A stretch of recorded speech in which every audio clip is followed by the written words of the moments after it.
Queridos amigos, que alegria mais uma vez estarmos reunidos em torno dessa mensagem do Evangelho, pela nossa querida TV A Caminho da Luz. O programa Estudando as Obras de André Luiz, o livro específico nos domínios da mediunidade. Agradeço a sua audiência, o seu carinho, agradeço as mensagens que eu e o nosso querido André Luiz temos recebido, mensagens de conforto, de paz, de alegria. Se você não tem, você pode procurar no nosso Instagram também, nós temos o Facebook e nós estaremos aí adicionando para juntos continuarmos falando dessa doutrina abençoada. Tudo bem com você, André Luiz? Tudo bem, querido Sérgio, estamos num capítulo fantástico, todo o livro é fantástico. Estamos aí numa parte curiosa, numa parte fabulosa em que André Luiz e Hilário Silva estão bebendo da fonte segura de Aulus. Cumprimento carinhosamente a cada coração amigo que formam este projeto conosco e rogo aos benfeitores espirituais do Centro Espírita Perdão, Amor e Caridade, o nosso querido Dr. Eduardo Modesto Gil, benfeitor da casa, que nos envolva em mais um dia em que pegamos o nosso tempo para carinhosamente estudarmos o livro nos domínios da mediunidade. Nós vamos dar início do estudo de hoje, que na verdade é o segundo programa, não é? Diante da profunda apreensão que passou a dominar-lhe o rosto, Hilário tomou-me a dianteira, inquirindo, assombrado. No programa anterior, nesse caso de fascinação, aquela irmã que está passando por um processo de convulsão, é um caso grave, um caso de possessão, envolvendo também a fascinação, ela está sendo fascinada. Agora, Hilário Silva pergunta se não havia possibilidade de separar os dois espíritos e ficava tudo certo. E aqui Aulus explica que não, precisamos analisar o passado dos dois. E é interessante que Aulus, naquele momento que o espírito tem uma ira para com a sua vítima, Aulus põe-se a auscultar o pensamento da médium, daquela mulher que está no chão, e o pensamento daquele espírito. E agora nós vamos conhecer, no programa de hoje, nós vamos conhecer o que efetivamente aconteceu no passado. A que causa atribuir semelhante conflito? Tentei alguma penetração no passado a fim de algo saber, respondeu o orientador entristecido. As raízes da desavença vêm de longa distância no tempo, não obstante o dever de não relacionar pormenores, para não conferir maior saliência ao mal. Posso dizer-lhe que o enigma perdura, vai já em pouco mais de 1 milênio. Nosso infeliz irmão fala um antigo dialeto da velha Toscana, onde, satisfazendo a obsediada de hoje, se fez cruel estrangulador. Era legionário de Hugo, o poderoso duque da Provença no século X. Pela exteriorização a que se confia, acompanho-lhe as terríveis reminiscências. Reporta-se ao saque de que participou na época a que nos referimos, no qual, para satisfazer a mulher que lhe não correspondeu ao devotamento, teve a infelicidade de aniquilar os próprios pais. Tem o coração como um vaso transbordante de fel. Então aqui nós vemos 2 pontos que me chamam muito a atenção, né? Quando nós vemos aqui que ele começa a dizer que é algo pertinente ao passado e que ele auscultou toda aquela trajetória desses 2 espíritos em especial, mas que ele não podia retratar tudo.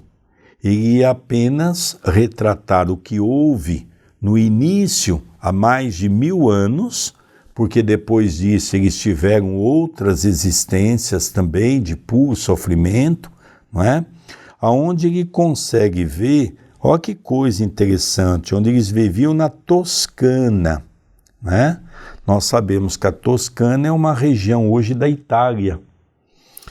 E ele diz que a obsediada de hoje se fez cruel estrangulador. Veja que mulher boa que era 1000 anos atrás, não é? Veja o que ela fez. Quer dizer, ele não vai nos pormenores nesses 1000 anos porque não vale a pena. É muito sofrimento, é muita dor. Ele vai apenas na origem. Era legionária de Hugo, o poderoso duque da Provença no século X. Pela exteriorização a que se confia, acompanham-lhe as terríveis reminiscências. Então ele consegue enxergar as dificuldades que houve nessa época, não é? Mas isso não é o pior. Então ele diz aqui que participou na época a que nos referimos, no qual, para satisfazer a mulher, que ele não correspondeu ao devotamento, teve a infelicidade de aniquilar os próprios pais. Olha que crueldade dessas criaturas, desses personagens. Tem o coração como um vaso transbordante de fel. Então veja, aqui talvez explica a pergunta de Hilário. Por que não separa os dois? Porque já faz mais de 1000 anos que eles se debatem diante da vida. Ora um reencarna, o outro fica no mundo espiritual, depois o outro desencarna, volta para o mundo espiritual, aquele que está no mundo espiritual reencarna, aquela bagunça de perseguição. Num determinado momento eles vêm juntos, também cometem atrocidade um para com o outro. Então nós vemos que aqui os dois corações são um coração voltado para muito fel, para muita dor, para muita mágoa. São espíritos maus ainda, poderíamos afirmar assim, né? Então nós já estamos começando a ver que de vítima aqui não tem nada, né, André? Não tem. Nós percebemos que é uma história que remonta do século X, é uma história em que já os personagens já vieram em outras oportunidades, como meu pai de modo aprofundado já explicou, e aqui nós vemos que a raiz realmente ela é profunda. E não será nessa encarnação simplesmente que nós vamos ter uma solução. Ali mais para frente, quem sabe ela ouvindo o evangelho não aceita ele, por exemplo, como um filho, como um neto. E um deles tem que ceder para que haja mudança. E ela pode também, André, se aprofundar numa casa espírita, nos trabalhos assistenciais, permitindo assim que ela não tenha esses ataques, porque ela vai sair daquilo que nós chamamos, não é? Que é exatamente a faixa vibratória. Ele está nessa faixa vibratória, André, porque é um processo de fascinação. Então não é fácil você sair desse quadro. Nós vamos ver a continuidade do capítulo, é apenas o início deste segundo programa, mas nós já estamos vendo que de vítimas aqui, nenhum dos dois são irmãos que precisam de muito amor, de muito carinho e de muito acolhimento, porque ambos são infelizes. Neste caso, não tem aquele que sofre mais. Aquele que está no mundo espiritual também sofre, faz 1000 anos que a vida dele é perseguir. E o outro também. Então nós vemos que ambos precisam de amparo, de acolhimento, de amor, que é o que mais precisam nesta situação que vemos hoje. Continua a leitura. Porque o assistente se interrompera, meu colega, naturalmente tão interessado quanto eu em maiores revelações, pediu-lhe mais ampla incursão no passado, ao que Aulus nos recomendou, aquietássemos o espírito de consulta.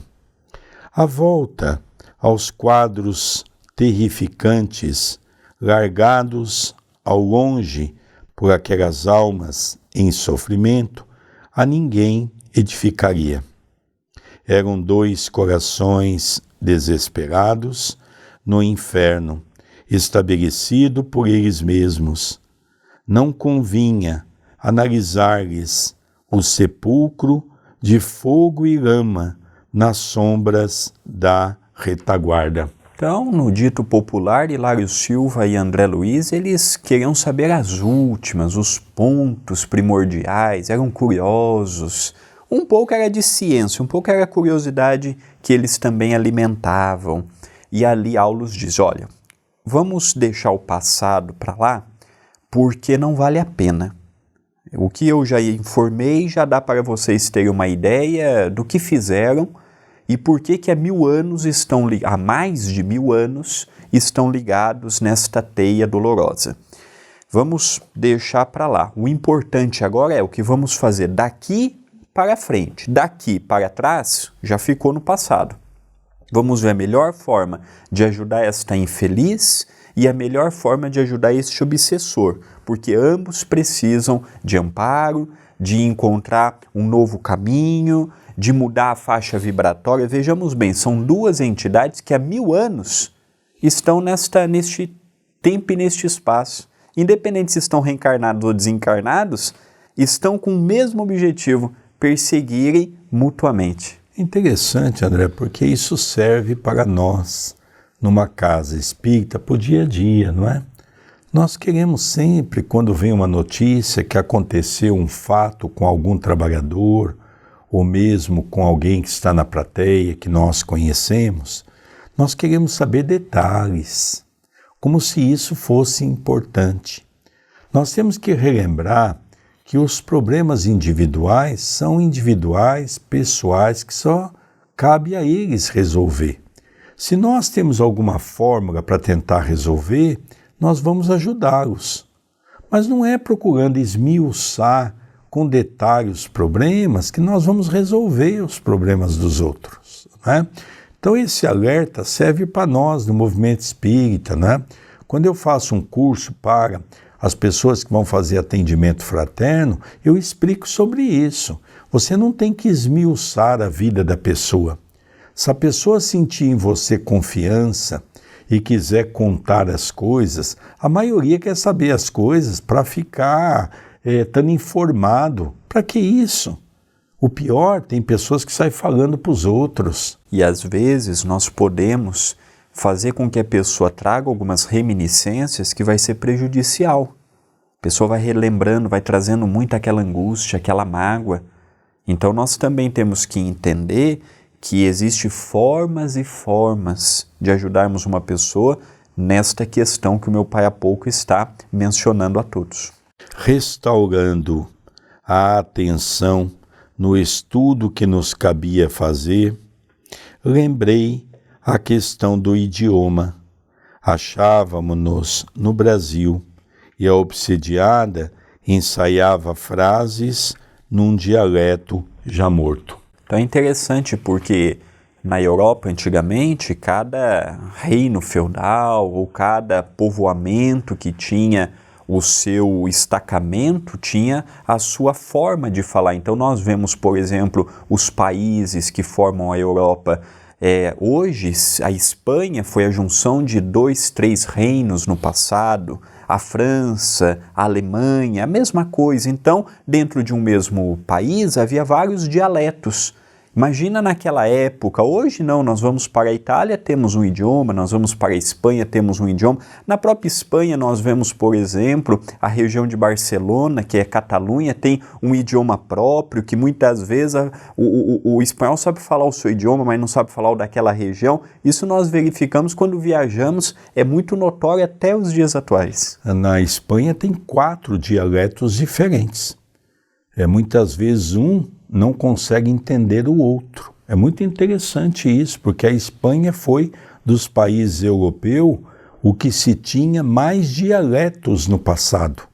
Mesmo assim, mesmo tentando unificar a língua, ainda sobreviveu 4 dialetos que é usado em 4 regiões específicas da Espanha. É muito interessante mesmo. E aqui fica essa questão, como é que fica? A gente está no Brasil e o espírito mescla em português e também fala um dialeto que Raul Silva muito provavelmente não estava nem entendendo. Isso já deparei comigo. Eu já fui conversar com algumas entidades que estavam falando em outros idiomas. Aí a gente falou, calma, apenas pensa que o médium vai captar o seu pensamento e vai traduzir. Então isso é muito curioso, essa questão do idioma. Eu já passei por essa situação de ver médiums falando em outras línguas que eu naquele momento estava totalmente desconhecendo o que o espírito estava dizendo. Por que motivo não assimilava o pensamento da entidade a empolgar-lhe o cérebro em ondas insofreáveis, transformando-o em palavras do português corrente, qual acontecera em numerosos processos de intercâmbio sob nossa observação? Então aqui, André, a pergunta é pertinente, não é? Já que isso ocorreu há mais de 1000 anos, foi exatamente no século X, por que não repassaria para o idioma do português, já que essa comunicação estava sendo dada, né? 1955, Chico morava na pequena cidade de Pedro Leopoldo, em Minas Gerais, né? Então, por que não houve essa comunicação, nessa sessão mediúnica, aonde o espírito pudesse expressar a sua raiva, a sua ira na língua portuguesa? Por que estava se expressando naquele dialeto? Então, nós vamos ver essa explicação. Estamos à frente de um caso de mediunidade poliglota ou de xenogrossia, explicou o assistente. O filtro mediúnico e a entidade que a utiliza dele acham-se tão intensamente afinados entre si que a passividade do instrumento é absoluta, sob o império da vontade que o comanda de modo positivo. O obsessor, por mais estranho pareça, jaz ainda enredado nos hábitos porque pautava a sua existência há séculos e em se exprimindo pela médium usa modos e frases que lhes foram típicos. Então a xenoglossia ou o médium poliglota é aquele que tem a capacidade de falar em outras línguas, porém ele precisa ter dentro do seu arquivo mental a matriz daquele idioma. Por que ela conseguia captar o pensamento nesse idioma? Porque ela também viveu nesta época e ela teve contato com esta língua. Porque pode ser que se esse espírito fosse da passividade pelos médiuns da casa, Dona Eugênia, Anélio Araújo, Dona Celina, se eles não tiveram contato com essa língua, com esse dialeto da Toscana, eles não conseguiriam falar nesse idioma. Isso é um ponto importante de mencionarmos. O médium tem que ter a matriz daquele idioma para que ele possa vir a se expressar naquela língua, que era o caso de ambos, tanto do espírito quanto do encarnado. Nós percebemos aqui também que o obsessor, ele já vem em outras reencarnações, já falou outros dialetos, mas ele estava parado no tempo e no espaço. Ele estava em 1900 e pouco, vivendo como se estivesse no século X. Isso é possível? Aqui em Itapera, por exemplo, nós temos o Morro do Gravi, tem muitos espíritos que vivem como se fosse em 1932. 1930, quando tivemos a guerra Café com Leite entre Minas e São Paulo. Tem espíritos que há quase 100 anos estão entrincheirados. Quem é médium de evidência vai no Morro do Gravi em Itapira e vai perceber claramente o que eu estou dizendo. E também, André, quando pessoas eu tive a oportunidade de ir também no museu, onde está ali aquelas fardas, aquelas armas, nós percebemos um ambiente muito pesado, porque nós sabemos que ali também ainda tem muitas entidades aprisionadas naquelas fardas, junto daquelas armas. E uma coisa interessante que nós não podemos esquecer, que o tema do capítulo é fascinação. Há uma necessidade do espírito sobre o processo da fascinação aprisionar essa mulher que cometeu tantos delitos no congelar daquelas imagens que foi cometida no século X, onde a violência imperou de maior velocidade. Então, por isso que o espírito também fazia questão de manter toda essa origem, aprisionando-a no século X, para que ela pudesse entender a gravidade da pessoa que ela foi, aquilo que ela fez naquele momento de tanta perseguição. Isso, entretanto, objetou Hilário, é atribuível à mediunidade propriamente dita ou à sintonia mais completa? O problema é de sintonia, informou o assistente. Então aqui é interessante, né? O que nós estamos diante desse caso? Nós podemos atribuir a mediunidade ou a sintonia?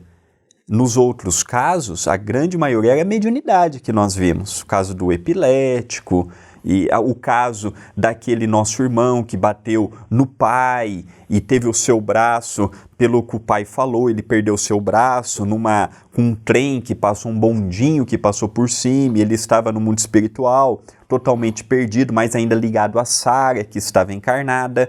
Aqui nesse caso, não. Aqui nesse caso é sintonia. É a sintonia dele com a sintonia dela. É um rádio. É um telefone celular, um telemóvel, é uma internet. Eu me sintonizei naquilo. Ambos estão sintonizados há mais de 1000 anos. Imaginemos a profundidade da sintonia destes dois espíritos. Olha a grandeza desse estudo, né?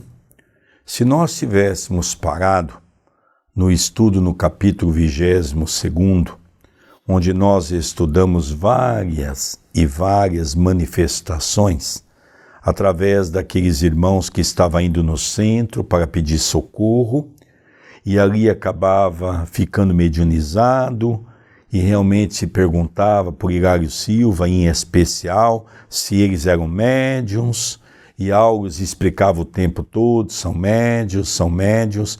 Agora nós não estamos vendo um caso tipicamente de mediunidade. Nós estamos vendo um caso de sintonia. A mediunidade pode até aparecer mais adiante, mas como nós vemos que ela está sob convulsão, ela pode nunca ser uma média de incorporação. Ela pode se reorganizar a sua vida e nunca mais ter esse problema. Então aqui é de sintonia, a gente chama de sintonia fina, né? O espírito faz questão de manter aquele dialeto, de manter vivo na vida dela o que ela fez no século X. E provavelmente o seu perispírito dele está ainda com as afeições de quando ele vivia naquela época, evidentemente que deteriorado pelo padrão vibratório dele. Então nós vemos que isso é muito interessante. Então essa mania de que nós vemos no movimento espírita, tudo é mediunidade, tudo é mediunidade. Não, tem casos que não é. Nós já vimos um caso aqui, por exemplo, tudo é mediunidade, os espíritos estão agindo. No capítulo anterior nós vimos um caso que não era mediunidade específica de atuação dos espíritos. O espírito ficava só de longe olhando, uma mediunidade anímica. O próprio espírito se cobrava os erros que cometeu numa vida anterior. Então nós vemos, André, que campo que nós temos para estudar. Eu recebi há pouco, André, uma mensagem que eu achei muito interessante, né? Uma companheira de uma cidade aqui perto, em que ela viu umas fotos que eu postei do nosso grupo de estudo, né? Nas reuniões que nós temos mensal. Não paramos essa reunião em nenhum momento na época da pandemia. Todo mês nós nos reuníamos para falarmos da organização das tarefas da casa. E ela disse para mim, olha Sérgio, eu participei de uma casa aqui nessa cidade durante muito tempo e eu queria estar participando com vocês. Eu digo, olha, será um prazer. Você vai ter que começar nos grupos de estudo com a gente e aí você vai se envolvendo nas atividades, né? Ele mandou uma mensagem para mim muito interessante. Ele diz, olha, Sérgio, eu já trabalhei em tal centro tantos anos, já fiz vários cursos desses de apostila e já estudei bastante, já conheço tudo. E aí eu mandei uma mensagem para a irmã dizendo, olha, minha irmã, eu tenho 35 anos de espiritismo. Eu estudo todos os dias, no mínimo 2 horas, e eu não conheço nada no espiritismo. Fico contente de você conhecer tudo. Agora, o estudo tem outro viés que eu julgo ser importante. Quando nós participamos de um grupo de estudo, nós criamos uma afinidade com aquele grupo para que possamos amanhã trabalhar nas obras assistenciais de uma maneira mais confiável, de uma maneira mais confortável, né? Então eu estava explicando isso à irmã, mas esse é um grande problema que nós temos no movimento espírita. As pessoas acham que ler 2, 3 livros sabe tudo, e é por isso que muitas pessoas acabam tendo a sua evolução de uma certa forma estacionada, porque não querem avançar, porque se acham conhecedores de tudo. Vamos continuar a leitura? Contudo, se a doente não lhe houvesse partilhado da experiência terrestre como legítima associada de seu destino, poderia o comunicante externar-se no dialeto com que se caracteriza? Positivamente não, esclareceu Aulus.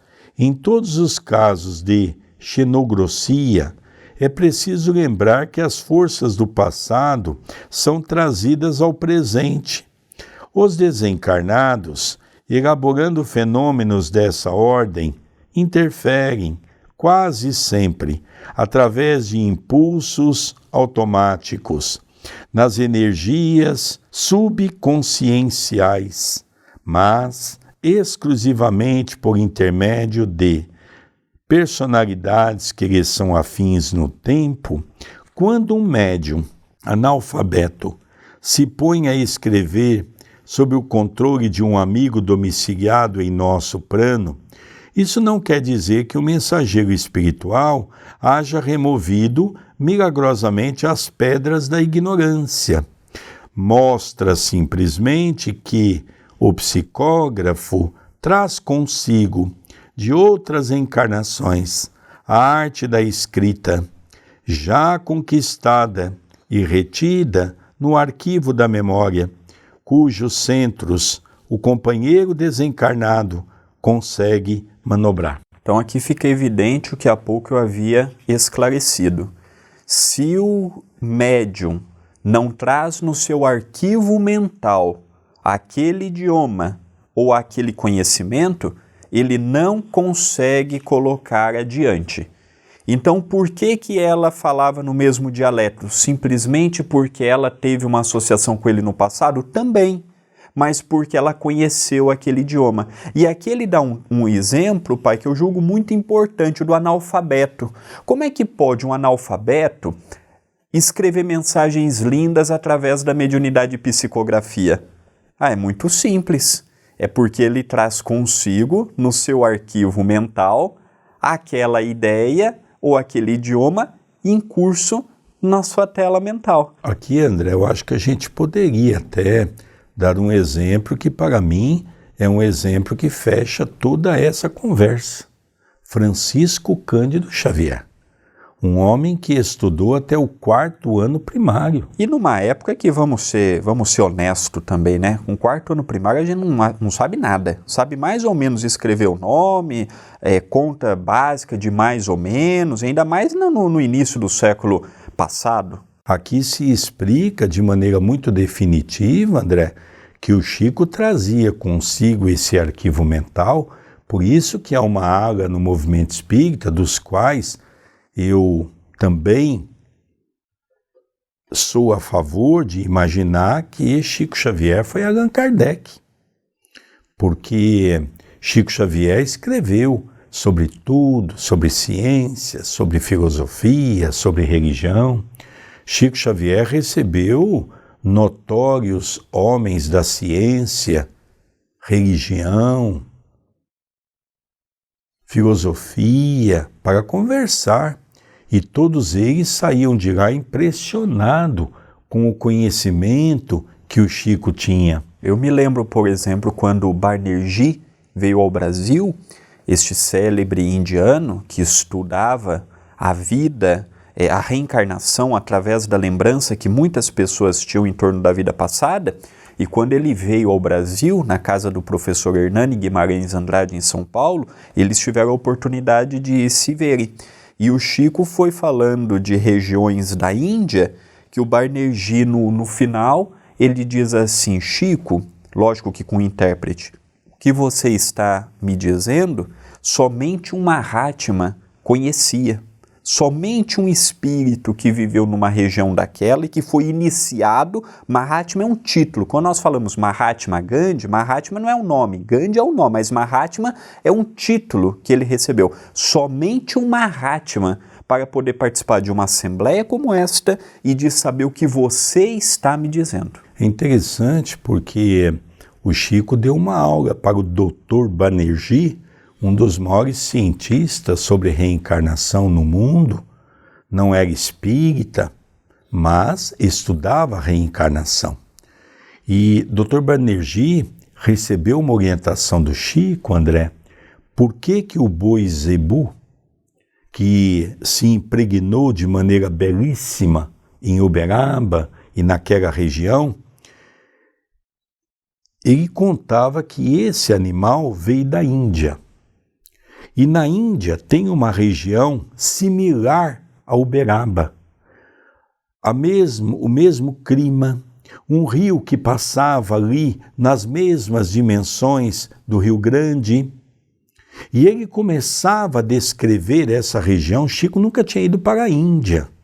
O Chico começou a descrever essa região e o Dr. Banerjee ficou impressionado. E o Dr. Banerjee pergunta: mas poderia, Chico, esse animal se adaptar em outra região? Ele diz: não, nem na Índia, nem no Brasil. Somente aquela região é que poderia fazer com que esse animal pudesse prosperar. Olha que coisa fantástica, André. Então ele conversava com cientistas, não é? Dr. Pietro Baldi queria conhecer Chico Xavier, um dos grandes cientistas italianos. Então nós percebemos que esses homens ficavam de queixo caído quando conversava com Chico Xavier sobre a matéria que eles dominavam. E tudo que nós falamos do Chico é pouco perto do que ele realmente é. É muito pouco. O Chico, para mim, muito maior do que André Luiz, Humberto de Campos, o próprio Emmanuel. Por isso que nós acreditamos. A turma refuta que Chico Xavier é Allan Kardec, porque Chico Xavier, sua avó, a avó do Chico, era escrava. O Chico, analfabeto. O Chico tinha um problema no olho, estrábico. O Chico andava com roupa usada, às vezes com números até maior do que o dele. E às vezes a gente tem aquela visão do professor Allan Kardec, que estudou em Wimbledon, que fez isso, que fez aquilo. Por isso que às vezes a gente não aceita. Ninguém quer um codificador simples, humilde, como foi Chico Xavier. E para dar continuidade aqui na leitura, eu vou me lembrar também que o Chico recebeu mensagem de quase todos os países do mundo. Eu vou me fazer lembrar também que o Chico recebeu uma mensagem uma vez, um dialeto que ninguém entendeu nada. E foi para uma universidade que estudava essa época, que era em torno de 5.000 anos atrás, quando um professor lá leu aquele dialeto e transcreveu aquela língua para Chico Xavier. Então nós percebemos que vale a pena estudar a vida e obra de Chico Xavier para nós entendermos a sua grandeza. Ele não poderia estar aqui, está no livro dos médiuns, ele não poderia ter recebido essas mensagens em hebraico. na língua judaica, no alemão, no inglês, enfim, em várias línguas do mundo todo, se ele não tivesse vivido nessas regiões, ou pelo menos ter o arquivo mental do estudo no seu cérebro dessas línguas. Vamos continuar. Hilário fez o gesto indagador do aprendiz e insistiu. Podemos concluir, então, que se a enferma fosse apenas médium, sem o pretérito de que dá testemunho, a entidade não se exprimiria por ela numa expressão cultural diferente da que lhe é própria? Sim, sem dúvida alguma. Aprovou o instrutor. Em mediunidade, há também o problema da sintonia no tempo. Eu me lembro do livro Voltei, de Frederico Figner, que assume o pseudônimo de Irmão Jacó pelas mãos de Chico Xavier. Lá ele fala, por exemplo, é revelado a ele e a nós os leitores, de que André Luiz ficou 700 dias ao lado de Chico Xavier para que o espírito, que hoje nós sabemos que é Dr. Carlos Chagas, utilizando o pseudônimo de André Luiz, mas o autor espiritual é Carlos Chagas, ficou 700 dias, portanto, quase 2 anos, para que pudesse ter sintonia e trazer a obra que trouxe, olha, a mediunidade do Chico. Se ele levou 700 dias, imagina se fosse ficar próximo de nós. Então aqui nós vemos nesse livro vários casos de médiuns deseducados que estão no centro para tentar se corrigir. Nós vimos um caso, por exemplo, de mediunidade anímica, pertencente ao próprio médium, e agora nós estamos vendo um caso de fascinação.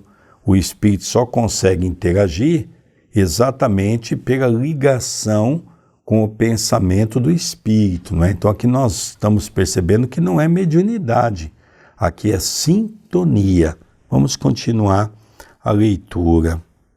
E, de olhar vago, acentuou: o fato sob nossas vistas pode ser, de certo modo, comparado às correntes d'água. Cada qual tem o seu nível. As águas, a flor da terra, guardam a serventia e o encanto que lhes são peculiares. Contudo, somente as águas profundas encerram o tesouro educado ou inculto das enormes forças latentes que podem ser convenientemente utilizadas quando aquelas são trazidas à superfície. Então ele compara a mediunidade como um rio, como uma água. Nós somos aqueles médiuns ainda na superfície. Nós ainda representamos a superficialidade da mediunidade. Mas aqui ele diz que os grandes vultos, e aí sim nós podemos mencionar o Chico, eles já aprofundam nesta questão da mediunidade e trazem consigo grandes questões para a humanidade. Por exemplo, um livro como este já não é mais estudado apenas no centro espírita, porque eu e o nosso querido Sérgio não sabemos nada de ciência. Sabemos muito pouco. Sabemos quase nada de química, não sabemos quase nada de biologia, não sabemos quase nada de genética. Sabemos o que estudamos e o que procuramos correr atrás. Agora, um livro deste, aos poucos sendo estudado numa universidade, com aprofundamento, com tudo, então nós vemos que são obras que já não são mais apenas espíritas, são obras da humanidade, que vêm com o compromisso de esclarecer, que vêm com o compromisso de mostrar coisas que até então nós não víamos. Então nós vemos que essa faculdade do Chico, ela vem de regiões que ainda desconhecemos, tanto quanto o inverso também é verdadeiro. A lição era de súbito valor. No entanto, fazia-se necessário agir no trabalho assistencial. Conjugando nosso esforço, separamos de alguma sorte o algoz da vítima, conquanto segundo apontamento de nosso orientador, continuassem unidos pela fusão magnética, mesmo à distância. Então aqui nós vemos, André, uma coisa muito interessante, não é? Separou-se os dois, mas os dois iriam continuar ligados pelo pensamento, de maneira da fusão magnética. E isso é uma coisa muito interessante. É como, diante de uma televisão, o que tem na nossa mão é um controle. Esse controle nós podemos ligar a televisão, nós podemos mudar de canal quando o programa não é importante, ou nós podemos desligar. Nesse caso aqui, ela não tem a técnica, ela tem a televisão diante de si, mas ela não tem o aparelho para comando. Então essa televisão vai ficar ligado direto, até que ela passe a obter um controle para ter sobre essa situação. Continua. Companheiros de nossa esfera retiraram o espírito obsidente, encaminhando-o a certa organização socorrista. Ainda assim, a doente gritava, afirmando estar à frente de medonho estrangulador, em vias de sufocá-la. Então, mesmo tirando ele, isso daí ela continuava sentindo e vendo a reminiscência só pelo que ele representava. E ele já havia ido embora, já havia sido recolhido para outros aposentos, mas ele ainda mantinha aquele pensamento, ela ainda trazia aquela ideia, porque ele foi estrangulador. Então ele ainda mantinha aquele pensamento e ela captando aquele ódio, aquela raiva, aquele desespero, mesmo com o espírito não estando próximo. É a sintonia. Ambos podem estar em espaços diferentes, mas como estão há muito tempo interligados, aquilo alimentavam mesmo à distância. Aplicando-lhe passes de reconforto, Aulus esclareceu. Agora é apenas o fenômeno alucinatório, natural em processos de fascinação como este. Perseguidor e perseguida jazem na mais estreita ligação telepática, agindo e reagindo mentalmente um sobre o outro. Mesmo no caso da possessão, nós vemos que há também a influência dela para com ele. Porque às vezes nós imaginamos que é sempre um que manda e o outro que fica sitiado àquele pensamento. Não, tem aquela mente mais forte que é no caso dele, e aquela mente mais fraca que é no caso dela, mas ela também emite e o influencia. Inclusive a gente vê que um dos grandes tormentos dele foi que ele estrangulou o próprio pai e a mãe dela, a pedido dela no século X. Nós vemos que aqui bonzinho não tem ninguém, né? De bonzinho aqui, logicamente, passou longe. Todos são endividados de maneira grosseira com a vida.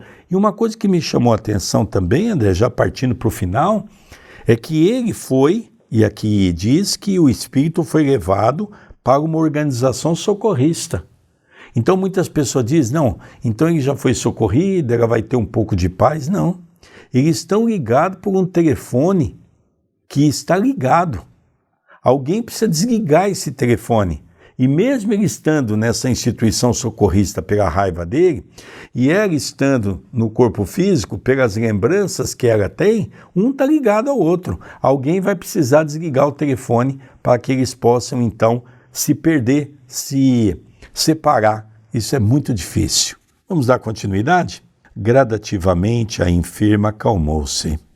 Fim da crise, perguntei ao nosso orientador sobre o remédio definitivo, a dolorosa situação, ao que respondeu com grave entono.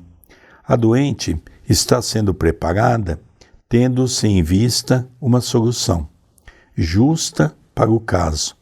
Ela e o verdugo, em breve, serão mãe e filho. Não há outra alternativa na obtenção do trabalho redentor. energias divinas do amor puro serão mais profundamente tocadas em sua sensibilidade de mulher, e nossa irmã praticará o santo egoísmo de acolhê-lo no próprio seio. Em seguida, deixando-nos pensativos, caminhou no rumo de outro necessitado, enquanto exclamava: louvado seja Deus pela glória do lar. Então aqui nós vemos, né, André, as alternativas que a divindade nos oferece. Às vezes, nesses 1000 anos, eles não tiveram oportunidade ainda de estar na condição de mãe e filho. Porque aqui descreve que a mulher se reveste dessa condição de um santo heroísmo para receber aquela criatura pequenina nos seus braços, e isso vai fazer com que todo um quadro se modifique, e aqui sim a espiritualidade poderá auxiliar. Então ele foi para essa casa socorrista, ele vai passar pelo véu do esquecimento, vai ser colocado ao lado dessa mulher, que terá uma relação com o seu marido natural.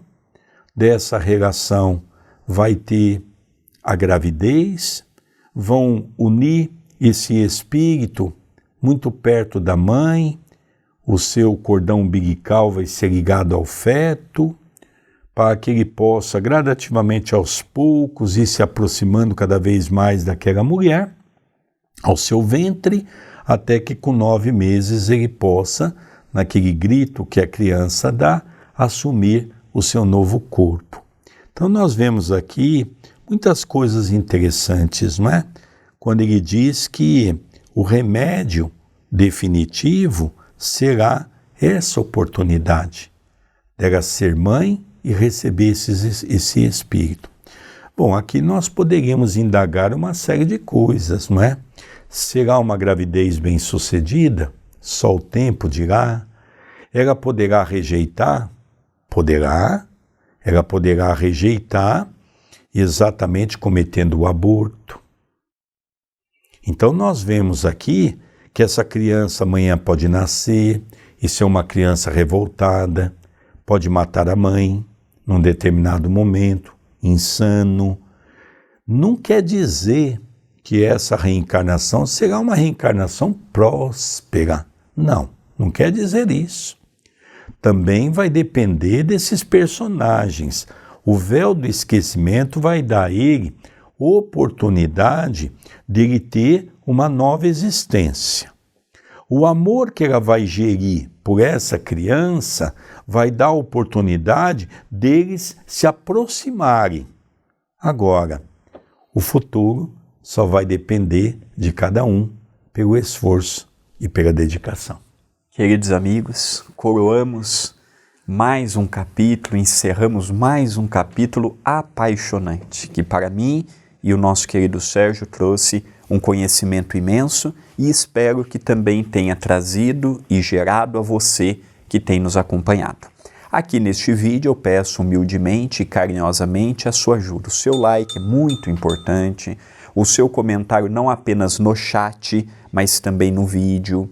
Se inscrever no canal e habilitar as notificações também colabora muito com o canal frente ao YouTube. Eles veem as pessoas interagindo mais, eles colocam o nosso canal em evidência. Então a sua ajuda ela é diretamente ligada ao desempenho que nós temos frente ao YouTube.